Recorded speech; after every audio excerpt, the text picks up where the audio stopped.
እናም ቲክቶከሯ ዩቲ እኔንም ጠይቀውኝ ነበር ቤትና መኪናም እንስጥሽ ተብዬ ነበር አላህ ጠበቀኝ ስትል እየተናገረች ትገኛለች። ድርጅቱ መስቀል አደባባይ ላይ ሲያሳያቸው የነበሩ ማአት መኪናዎች ሁላቸውም በክራይ እንደሆኑና ሁሉም ነገር ፌክ እንደሆነ መረጃዎች እየጠቆሙ ይገኛሉ። በዚህ ጉዳይ ላይ ሰለባ የሆነችው አንዷ እህታችንም የደረሰባትን በደል አጋርታናለች። ይህንንና ሌሎችን ቪዲዮዎችን በሰፊው የምንመለከት ይሆናል። ለዚህ ቤት አዲስ ከሆናችሁ ቤቱን ሰብስክራይብ ቪዲዮውን ደግሞ ላይክ በማድረግ አብሮነታችሁን አሳዩ። ታዲያ ከምን እንጀምር ካላችሁኝ ከዚህ በፊት በላይቭ መንሱር ጀማል ስለ መኪኖቹ ተጠይቆ ነበረ። የመለሰውን መልስና የሰሯቸውን ማስታወቂያዎች እናስቀድም። ባለፈው ስንት መኪና አስገባችሁ ለፊንቴክ አዲስ አበባ ብራንች? ወይ በጣም ብዙ ነው። መስቀል አደባባይ ለምን አታስቆጥሪያቸውም? ልከሽ እነሱ 350 መኪኖችን አስገብቻለሁ ብሎ ለህዝብ ቢናገርም የፌደራል ፖሊስ ምርመራ ግን ያረጋገጠው 148 መኪኖችን ብቻ መሆኑን ነው። ከነዚህም ውስጥ 100 የሚሆኑት ለተወሰኑ ሰዎች ሰጥተው የቀሩትን 48 መኪኖች በድብቅ ሸጠውታል። ከዚህም በላይ በጅቡቲ ወደብ ላይ 400 መኪኖች ቆመዋል፣ ወደ ሀገር ውስጥም እየገቡ ነው በማለት ለተበዳዮች የሐሰት መረጃ ሲሰጡ ነበር። እንደውም ከቻይናው ታዋቂ የቢዮዲ ኩባንያ ጋር ምንም አይነት ውል ሳይኖራቸው በዛ ሰዓት የማይቻል ነገር ነበር ያደረገ የነበረው። እንደገና ደግሞ ሰለሞንም የእግዚአብሔርን ስም ሲጠራም ሰምተናል። እና ይሄ ነገር ተገቢ ነው? ጭራሽ ያልተደረገ ነገር እንደተደረገ አድርጎ ማውራትስ ተገቢ ነው ወይ? በመስቀል አደባባይ ላይ እያደረጉ የነበረው ሾው ነው። ከጅቡቲ አስመጣን ያሏቸው መኪናዎች ብዛትና እጃቸው ላይ ያለው ብዛት በፍጹም የማይገናኝ ነው። እና ይሄ ነገር ውሸት እንደሆነ እየታወቀ እንዴት ሰው እነሱን ከሚወድ እነሱን ከሚያደንቅ ማህበረሰብ ላይ ለማጭበርበር ይሞክራል? ይሄ ህዝብ እኮ አንጀቱን አስሮ ሞልቶት ደልቶት አይደለም። አንጀቱን አስሮ ለመኪናው አምጥቼ ታክሲ ሰርቼ ህይወቴን እቀይራለሁ፣ የቤተሰቦችን ህይወት እቀይራለሁ ብሎ ያሰበውን ያከማቸውን ገንዘብ ነው አውጥቶ እነሱ ስላስተዋወቁ ብቻ። በነገራችን ላይ እነሱ የተመረጡበት ምክንያት ህዝቡ በጣም ስለሚወዳቸውና ከህዝቡ ልብ ውስጥ ስላሉ ነው። ህዝቡን ደግሞ ብሩን አውጥቶ የሰጠው እነሱ በጣም ስለሚያምናቸው ነውና በዚህ ልክ ወርዶ መገኘትስ አስፈላጊ ነው ወይ? ሁሉም ነገር ደግሞ በክራይ መኪናዎቹ አስመጣን ያሏቸው መኪናዎች ተከራይተውና የራሳቸውን ሎጎ ለጥፈውበት እንደሆነ መረጃዎች እየወጡ ይገኛሉ። ይህ ሁሉ መኪና የውሸት ነበረ። ፊንቴክ እንግዲህ በመስቀል አደባባይ መኪኖችን አሳይቶ ነበር። ነገር ግን እነዚህ ሁሉ መኪኖች የውሰትና የክራይ እንደሆኑ እንግዲህ አሁን እየተሰማ ይገኛል። ተአምር እኮ ነው። መኪኖችን አስመጥቻለሁ ብሎ BYD እንግዲህ መኪኖችን ሰብስቦ በመስቀል አደባባይ እንግዲህ አንድ ቀን አሳይቶ ነበር። እነዚህ ሁሉ መኪኖች እንግዲህ በውሰትና እንዲሁ ደግሞ በክራይ ሰብስቦ ያመጣቸው መኪኖች እንደሆኑ እንግዲህ አሁን እየተሰማ ይገኛል። ሌላው ደግሞ ለማስታወቂያ ባለሙያዎች እንግዲህ ለእያንዳንዳቸው የ8 ሚሊዮን ብር መኪና በስጦታ በመስጠት እንግዲህ ህዝቡ ጋር ታማኝነት እንዲያገኙ ወይም ደግሞ ፊንቴክ ኢንቨስትመንት ግሩፕ እንግዲህ ታማኝነት እንዲኖረው አርጓል ወይም ደግሞ መኒ ላውንደር እንግዲህ ሰርቷል። ይህም እንግዲህ ሌላኛው የማጭበርበሪያ ዘዴ ነበር። ሌላኛው የሐሰት መረጃቸው ደግሞ 400 መኪኖች በጅቡቲ ወደብ ላይ እንግዲህ አሉ ወይም ደግሞ ጅቡቲ ወደብ ላይ እንግዲህ ቆመዋል፣ ወደ ኢትዮጵያ ሊገቡ ነው ብሎ እነዚህ መኪኖችን እንግዲህ አሳይተው ነበር። ነገር ግን ምንም አይነት መኪና እንግዲህ አልነበራቸውም ነበር። የቻይናው የBYD ካምፓኒ ወኪል ነን በ90 ቀን ውስጥ እንግዲህ መኪና እናስመጣላቸዋለን ብለው ከ1200 ሰው ላይ 1.3 ሚሊዮን ብር ከእያንዳንዱ ላይ እንግዲህ ወስደዋል። ፊንቴክ ኢንቨስትመንት ግሩፕ አጠቃላይ የተደራጀ ዝርፊያ ነበር እንግዲህ የተካሄደ የነበረው። የተለያዩ አካላትም እንግዲህ አሁንም አሉ። እንግዲህ ብዙ አካላት አሁንም ተጠያቂ ይሆናሉ ተብሎ ይጠበቃል። በዚህ በፊንቴክ ኢንቨስትመንት ግሩፕ ወይም ደግሞ BYD መኪና በማስመጣት ሂደት ውስጥ እንግዲህ የተሳተፉ የተለያዩ አካላት አሉ። አሁንም እነሱ መጠየቅ አለባቸው እያሉ ይገኛሉ። ከዚህ በፊት ይሄ ፊንቴክ ብሎ የመጣው ግለሰብ ከዚህ በፊትም ሌላ የታክሲ አገልግሎት ጀምሬያለሁ ብሎ ህዝቡን በጣም ብዙ ብር ከሰበሰበ በኋላ ጠፍቶ የነበረ ግለሰብ እንደገና በአዲስ ስልት የመጣ ግለሰብ መሆኑ አሁንም መረጃዎች እየወጡ ይገኛሉ። ቲክቶከሯ ዩቲም እኔም አምባሳደር እናርግሽ ብለው ጠርተውኝ ነበረ፣ የቤትና የመኪና ስጦታም እንሰጥሻለን ብለውኝ ነበረ፣ ግን አላህ አተረፈኝ ስትል እንሰማታለን። ደውሎ ጠርጠሩንና ከሴት ብራንድ አምባሳደር አንቺ እናርግሽ መኪና ሶንግ ፕላስ ኢማጂን ወላሂ ላዚም ማለት ነው። እኔ ሶንግ ፕላስ ተሰጥቶኝ በትንሽ ክፍያ ሰጥተውኝ ምናምን ወላሂ ከዛ እንደለሆነ ከዛ ወደ ቤት የገባው ከዛ ደውለው ድጋሚ ዩቲዩብ ምናምን ወሰጅዋ መኪና ወላሂ ወሰጅዋ መኪና ምናምን ቤትስ ነበረ ምን ሄደው ያኔ ቤትስ ነበረ የኪራይ ቤት ናት ምናምን በጣም ፈለኩኝ በቃ ከዛ ምንድነው አላህ Subhanahu Wa Ta'ala እንግዲህ ምንድነው ሻው ማለት የምችለው ነገር አይ ከዛ ተኳቸው በቃ አልሰራ ፈቃደኛ አይደለም ድሮ እኮ ነው ባይዘው ጋና መንሱር እንደፈረመ ማለት ነው ብራንድ አምባሳደር ሆኖ እና ከሴት ደግሞ አንቺ ብለው አይ በቃ ይቅርብኝ እኔ አልኩ ወላሂ ለአዚ ምንድነው ሻው ማለት የምችለው አላህዬ ብቻ ያቅደላችሁ ታስቡ ደግሞ ብዙም ሊካበድም ይመስለኛል ግን በቃ አላህ ያቅደላችሁ የተበሉትን ብራቸውን አላህ ይመልስላችሁ እኔ ግን አላጠበቅኝ እኔ ታስሬ ነበር ላይቭ የለ ፒንክ ቲሸርት የለ ፒንክ ሻርፕ የለ ፒንክ ላምባዳ ማለት ፒንክ ላምባዳ የለ ፒንክ ቻፕስቲክ የለ አላህ ይጠብቀኝ ታውስ ከሆነ ዱላ ገዙም አምባሳደር ነበረች ነገር ግን ጉዳዮቹን ስታይ አላማራትም በራሷ ፍቃድ ከአምባሳደርነቷ ራሷን አግልላ ነበርና ብዙዎች እንደው የሴት ልጅ አርቆ ማየትን የታየባት ሴት ማለት ሉላ ነች ሴት ልጅ አርቃ ማየት ትችላለች ሴት ልጅ ነገሮችን ከግራና ከቀኝ ማየት ትችላለች ምክንያቱም ከሷ በፊትም ከሷ በኋላም ብዙ ሰዎች ገብተው ነበርና ሴት ልጅ ብልሃተኛ ነች የሚለውን በዱላ ገዙ አየነው ሲሉ መስክረውላታል በድጋሚ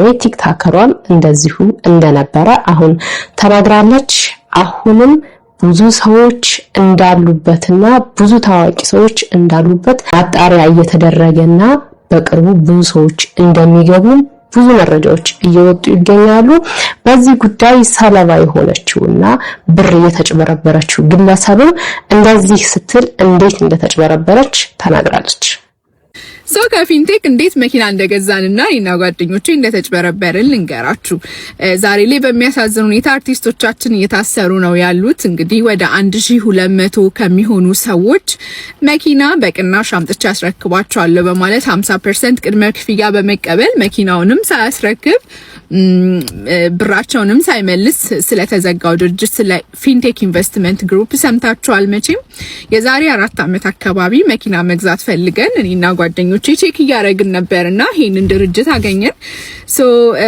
ሄደን አናገርናቸው 30% እኛን ከፍለን ከዛ 70% ከባንክ ጋር ያይዘውን ለ7 አመት ኮንስታንት በሆነ ክፍያ ለመክፈል ተስማማን 100,000 ብር ለነሱ ሰርቪስ ቻርጅ እንድንከፍል ዲል አደረግን ከዛ ይዘዋለች ይሄ ነው ልዩነቱ እንጂ እሷም አንዱ ከተጨበረበሩት ውስጥ አንደኛዋ ነች እድለኝነት ሆኖ ግን እሷ እቃ ስለያዘች እቃውን በመሸጥ ሊሆን ይችላል ብድሩን የተበደሩትን ብድር የተጣለባቸው ወለድ በመክፈልም ሊሆን ይችላል ውሳኔያቸውን ወስነዋል እነሱ ነገር ግን ይሄ ነገር መጀመሪያውኑ እንደሰማችሁት ከዚህ በፊት ሄሎ ታክሲ ብሎ የመጣ ይሄ ራሱ ድርጅት ሄሎ ታክሲ ብሎ የመጣ ድርጅት ነው ከዛ ሄሎ መኪና ብሎ መጣ ከዛ ደግሞ አሁን የምንሰማውን ስም ይዞ መጣ መጀመሪያ ጀምሮ በማጭበርበር የሚታወቅ ድርጅት ነው ይሄ ድርጅት የመጀመሪያውን ፌዝ ላይ ወይ መጀመሪያ ሲያጭበረብር መንግስት ጣልቃ ገብቶ ይሄን ነገር ቢያስተካክለው ኑሮ ይሄ ሁሉ ህዝብ ወጥቶ እንባውን ባላፈሰሰና ባልጮኸ ነበር በእንቁላሌ በቀጣሽኛ እንደሚባለው አሁንም አንዳንድ ችግሮች ቀድመው ትንሽዬ ነገር ስትመጣ እሷ ላይ ስሯ ላይ ካልተነቀለ ወደፊት ብዙ ችግር ይመጣል አሁን ላይ እንደምናየው ማለት ነው አሁን የገጠመን እሱ ነው ይሄ ድርጅት ለሶስተኛ ጊዜ ነው አሁን ህዝቡን ያጭበረበረ ያለው ለሶስተኛ ጊዜ ነው ህዝቡ ላይ ከህዝቡ ኪስ ብር እየወሰደ ያለው መጀመሪያ ዝም ተባለ ሁለተኛም ዝም ተባለ ሶስተኛ ላይ ነው አሁን የህዝቡ ብዛትም ስለጨመረ ተጨበረበሩት ማህበረሰብም በትኩረት ነገሩን በመከታተል እስከ ጥግ ድረስ ስለሄዱ ይሄው አሁን ላይ ተይዘዋል ማለት ነው አሁንም ቢሆን አስፈላጊውን እርምጃ እስካልተወሰደ ድረስ ነገም ነገወዲያም በሌሎች በማጭበርበር ሁኔታ የተሰማሩ ሰዎች አሁንም ድርጊታቸውን እንዲቀጥሉ ፕሮሞሽን ነው የሚሰራላቸው ማለት ነው ተገቢውን ህግ እነዚህ ሰዎች ካልወሰዱ በሌላኛው ቪዲዮ ቴዲ አፍሮም የነሱ ሰለባ የመሆን እድሉ ከፍተኛ ነው እየተባለ ይገኛል። ለመሆኑ ቴዲ አፍሮ እነሱ ጋር ያገናኘው ጉዳይ ምንድነው የሚለው ቪዲዮ እንመልከት። ይሄንን ቪዲዮ ይዩት። ቴዎድሮስ ካሳሁን ጎንደር ዩኒቨርሲቲ የክብር ዶክትሬት በሰጠው ሰዓት አዲስ አበባ ላይ ስካይላይት ሆቴል ዌልካሚንግ እናዘጋጅለት ተብሎ የተዘጋጀ ፕሮግራም ነው። መቻሬ ጫማ የተባለ ታውቁታላችሁ፣ መቻሬ ሜቢ እሱን ያዘጋጀው። ግን ይሄ ፕሮግራም ከፍተኛ ውስጠ ወይራ ያለበት ፕሮግራም ነው። ከጀርባ እንደምታዩት ሄሎ ታክሲ አለ። ይሄንን ፕሮግራም ሙሉ ለሙሉ ያዘጋጁት ሄሎ ታክሲ ነው። 1 ሚሊዮን ብር የተከፈለው ከሄሎ ታክሲ ላይ ወጪ ተደርጎ ነው። ስካይላይት ሆቴል ነበረ የተዘጋጀ ፕሮግራም። እንግዲህ እዚህ ፕሮግራም ላይ እንደምታዩት አርቲስቶቹን እንዳለዋቸው ራሱ ዳንኤል ዮሐንስም አለ፣ እነ መንሱር ጀማል አሉ፣ የተለያዩ አሁን እስር ቤት ያሉ ሰዎች አሉ። ይሄ ፕሮግራም እንግዲህ ለቴዎድሮስ ካሳሁን የተዘጋጀ ነው ብያችኋለሁ። ሄሎ ታክሲ ደግሞ አራውንድ 600 ሚሊዮን ብር አካባቢ ከህዝብ ላይ ይዞ ጠፍቶ ተመልሶ ፊንቴክን የመሰረተ ነው። ይሄንን ስንተነትነው እነዚህ አርቲስቶች አሁን የተያዙ አርቲስቶች ምን ይላሉ? ፊንቴክ እንደዚህ መሆኑን አናቀው ነበር ይላሉ። ሄሎ ታክሲ 600 ሚሊዮን ብር ይዞ እንደጠፋ ያውቃሉ እኮ እዛ ጋር ግንኙነታቸው ከዳንኤል ዮሐንስ ጋር ግንኙነታቸው በፊንቴክ አይደለም፣ በሄሎ ታክሲ ነው። ሄሎ ታክሲ ላይም አብረው ስቴክሆልደር ሆነው ሲሰሩ ነበር። ስለዚህ ዳንኤል ዮሐንስ ያን 600 ሚሊዮን ብር ይዞ መጥፋቱን እያወቁ ፊንቴክ ኢንቨስትመንት የሱ መሆኑን እያወቁ አሁን ላይ ሳናቅ ነው ወደዚህ ጉዳይ የገባ ነው ማለት አይቻልም። ያውቁታል። ነገሮች አናውቀውም ነበር ብሎ ከህግ ለማምለጥ የሚደረጉ ጥረቶች አሁንም ፍሬ አልባ ናቸው። ይሄ ቪዲዮ ብቻ ጥሩ ምስክር ነው። ይሄ ሰውዬ ቲክቶክ ላይ የተለያዩ መረጃዎችን በማውጣት በተለይ ደግሞ ፊንቴክ ላይ እጃቸውን ያስገቡ ሰዎችን እና አርቲስቶችን መረጃ በማውጣት ህዝቡ ትኩረቱን ሁሉ ወደ እነሱ እንዲያደርግና በህግ ቁጥጥር ስር እንዲውሉ ያደረገ ያለ ግለሰብ ነው።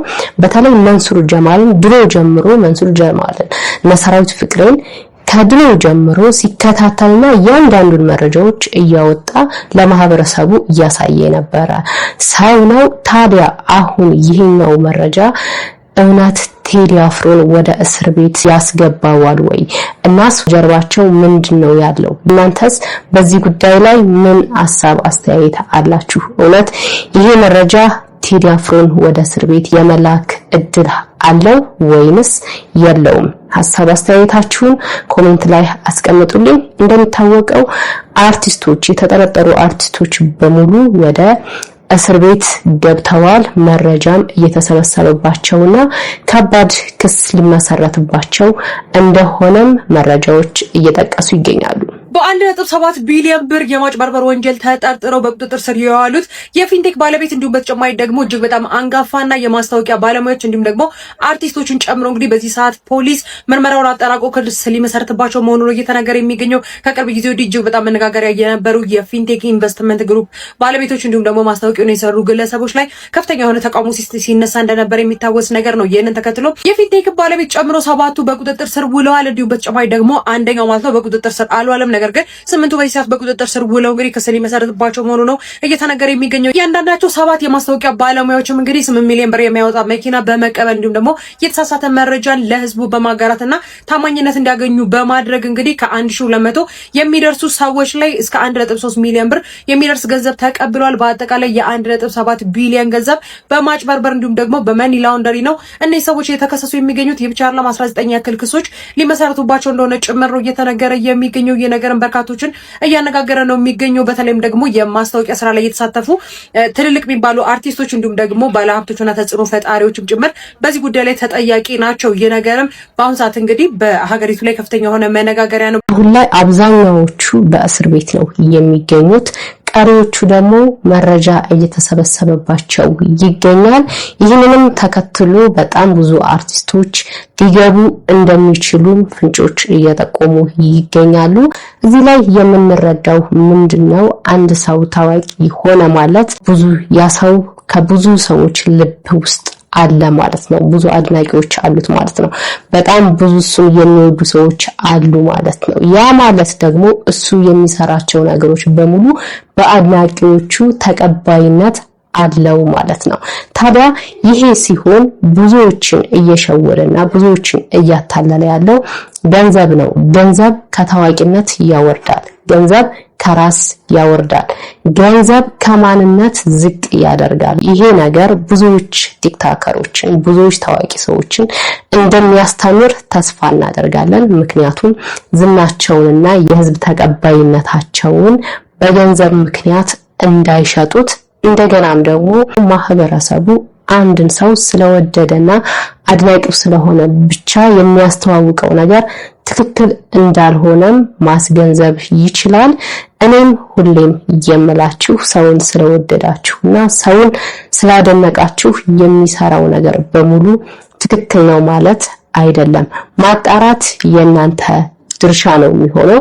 ምክንያቱም ሁሉም ሰው ደግሞ የሚሰራው ነገር ውሸት ነው ማለትም ስለማንችል ማለት ነው። እግዚአብሔር አምላክ እንደዚህ ከተደራጀ ውንብድናና ዘረፋ ይጠብቀን። የተዘረፉት ማህበረሰቦች ደግሞ እግዚአብሔር ሐቃቸውን እንዲያወጣላቸውና የለፉበትን ገንዘብ እንዲያስመልስላቸው ምኞታችን ነው።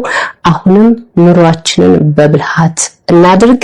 በድጋሜ ለዚህ ቤት አዲስ ከሆናችሁ ቤቱን ሰብስክራይብ፣ ቪዲዮውን ደግሞ ላይክ እና ሼር በማድረግ አብሮነታችሁን አሳዩ። በሌላ በአዲስ ቪዲዮ ተመልሼ እስከመመጣ ድረስ ቸር ቆዩልኝ።